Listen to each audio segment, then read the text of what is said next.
경매수걸 현미경의 치우입니다. 영입니다. 사람들이 부동산 물건을 많이 쳐다보긴 하는데 낙찰자한테 인수가 될 것인지 아니면 이 권리가 소멸되는 것인지 이것부터 헷갈려라 하시기 때문에 꼭 많이 물어보시더라고. 이거 인수예요? 이거 소멸이에요? 하고 물어보시는데 그런 부분에 있어서 조금 정확하게 이 절차라든지 용어를 숙지하시면 그런 거 가지고는 물어볼 일이 없는데 또 이런 걸로 물어보시는 분들이 가끔 있어서 그런 물건을 한번 가지고 와봤어. 오늘은 그럼 권리 분석에 대해서 얘기를 하는 건가요? 그렇지. 어떤 물건인지 같이 확인해 보도록 하겠습니다. 2024 타경 30425 사건이고요. 전북특별자치도 전주시 덕진구 인우동에 있는 용도는 주택입니다. 감정가가 8,176만 원이고요. 두 번 유찰돼서 이번에 단독으로 한 분이 4,500 정도의 낙찰이 됐네요. 주택이긴 한데 사진상 보니까 엄청 낡았네요. 거의 폐가 수준이야. 그런데 이 폐가 수준에 있는 건물도 권리는 있거든. 권리는 있죠. 등기가 있으니까. 그런데 이 권리가 낙찰자한테 피해가 갈 것인지 아니면 낙찰자가 무시를 해도 되는 그런 권리인지 그런 부분을 따져야 되는데 여기에 전세권이 설정돼 있어.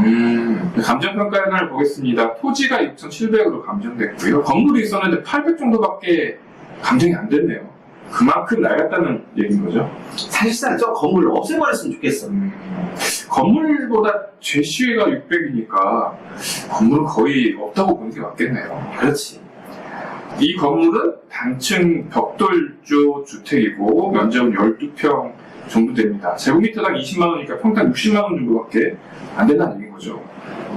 그리고 제시의 건물을 보니까 이 본 건물에 조금 확장을 한 것 같아요. 2.27평, 2평, 6평 이렇게 확장한 가격이 한 600만원 정도라는 거죠. 그러니까 이 건물 자체가 쓸모는 없어. 근데 이 건물이 도심가에 있다 보니까 그래도 여기 도시가스가 들어온다. 그렇군요. 시내 한복판이라고 하는 그 메리트를 빼면 사실상 크게 매력은 없어. 그러면 등기부 현황을 한번 보겠습니다. 1998년에 소유권 이전이 한번 이루어졌고요. 증여가 됐었네요. 그리고 2018년에 전세권이 설정됐는데 특이하게 이 덕진구청에서 전세권을 설정했네요. 전주시는 구가 두 개야. 완산구하고 덕진구가 있는데 덕진구에서 돈을 빌려서 여기에 세입자가 살았겠지.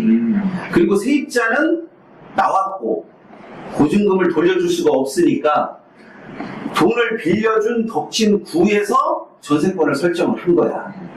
그런데 임의경매를 전주시에서 걸으니까 사실상 저 전세권의 실질적인 책임은 전주시에 있는 거지. 그렇죠. 그럼 이 상태에서 인수라고 정보지에서 적혀 있는데 인수라는 것은 만약에 이 낙찰 금액이 예를 들어서 8천만 원이다. 그러면 이 1,000만 원만큼 이 덕진구에서 못 가져가는 거잖아요. 그렇지. 그럼 인수라는 단어는 낙찰자가 그 1,000만 원에 대해서 물어줘야 되는 거잖아요. 그게 맞는 거라고 보시는 분도 많고 아니다. 전주시가 사실상 저 전세권자이고 전세권자가 경매를 쳤기 때문에 소멸이다. 이렇게 생각하시는 분도 있는데 어떤 게 맞을까? 제가 알기로는 전세권은 맞소 기준 권리이기 때문에 소멸이 맞습니다. 그러면 이런 부분으로 딱 계산을 하고 들어가야 되는데 그런 부분이 계산이 안 되시는 분들 같은 경우는 인수라고 일단 뜨니까 그렇죠. 여기 적혀 있으니까. 이 물건을 절반까지 떨어뜨리는 거야. 사실상 입지만 놓고 보면 이 물건이 이렇게까지 떨어져야 될 그런 물건은 아니지만 저 덕진구청에서 인수라고 나와 있기 때문에 사람들이 들어갈 수가 없는 거야. 그래서 저 물건에 조금 더 관심이 있는 사람도 이 물건을 무서무서 해가지고 유찰이 되고 또 유찰이 되고 이 물건을 실질적으로 인수라고 생각지 않은 사람도 또 저렇게 쓰여 있으니까 정말 인수가 맞나? 이 생각을 가지고 있으면서 이 물건이 계속 진행이 되는 거지. 그러면 이 물건은 인수라고 적혀 있지만 소멸인 거죠? 그렇지. 그러니까 이런 절차를 확실하게 알고 있는 사람하고 그렇지 않고 저기 빨간 글씨가 나와 있으니까 저거는 저 9천만 원을 내가 인수해야겠다라고 생각하는 사람들은 설령 이 물건이 마음에 들고 괜찮다고 판단을 했을지라도 쉽게 들어갈 수가 없는 거야. 그렇죠. 그러면 이 경매정보지에 지금 인수라고 적혀 있는 것들을 100% 믿으면 안 되겠네요. 또 이 경매 정보지를 한 곳만 보시는 분들 같은 경우에는 이렇게 인수로 나와 있는데, 또 유료 정보지 같은 경우에는 소멸이라고 나와 있는 것도 있긴 한데, 무엇보다도 자신이 제일 정확하게 알고 있어야지. 자, 사진을 한번 보겠습니다. 야, 이 건물만 봐도 엄청 오래된 건물이네요. 건물도 오래된 데다가 사람이 실질적으로 살질 않다 보니까 건물이 노후화가 진행되고 있어. 거의 이제 관리도 안 돼 있다는 거죠. 사람이 만약에 여기 산다면 이렇게 물때 같은 것들도 한 번씩 물 청소를 한다거나 이렇게 하면 조금 지워질 텐데, 사진만 봐도 이제 그런 부분이 안 돼 있다고 판단이 되네요. 자, 이런 거죠. 이런 곰팡이처럼 관리가 안 되고 있다고 보여지고요.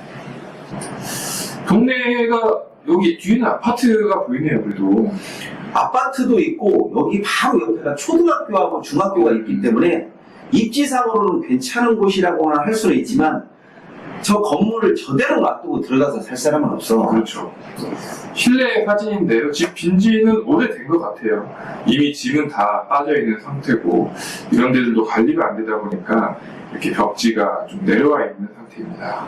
이 물건을 가보신 회원이 있는데, 아유, 저 바닥에 쥐똥이 바닥에 쫙 깔려 있기 때문에 이 물건을 낙찰 받으신 분은 뭐 어떤 부분은 손을 보고 어떤 부분은 손을 안 보고 이런 부분이 아니라 거의 뭐 벽체만 남겨놓고 다 새로 해야 된다는 그런 생각을 하지 않는 이상은 여기에서 누가 들어올 사람도 없을 뿐더러 이 투자금을 회수하는 것도 쉽지 않을 것 같아. 제가 보기에는 낙찰금의 반 정도는 그 수리비에 써야 될 것 같아요. 당연하지. 근데 그 정도의 가치가 있는지는 전 잘 모르겠습니다. 제가 이 지붕도 보면 이제 누수가 있을 것 같이 생겼고요. 당연히 누수가 있어. 그리고 다른 곳하고 특이하게 저기가 기와적으로 되어 있기 때문에, 기와는 오래돼 있으면 주택의 무게 때문에 누르고 있어서 낡으면 낡을수록 더 흉물스러워. 그렇죠. 나뭇가지 같은 것들도 좀 쌓아 있는 것 같고요. 아니야, 쥐똥이야. 쥐똥이 이렇게 쌓였다고요? 그래. 자, 그리고 이런 버려진 짐들도 있으니까 이 정리하려면 돈이 꽤 들 것 같습니다. 진짜 4,500에 낙찰 받았으면 적어도 3,000 이상은 여기에 투입시켜야 될 것 같아. 자, 이곳인데요. 입지를 보면 주변에 그래도 아파트도 있고, 또 초등학교도 있고, 중학교도 있고, 고등학교도 있고, 입지 자체는 그래도 중심가인 것 같은데요. 그러니까 저런 상태의 집이면 도시가스가 안 들어와야 되는 게 맞거든. 근데 도시가스가 들어오는 주택가라니까. 그러니까 저 주택을 어떻게 해서 손봐서 투자를 한다, 손봐서 내가 거주를 한다, 이런 것은 가능하지만 저 상태로 들어가서 살 수 있는 부분은 아니지. 그렇죠.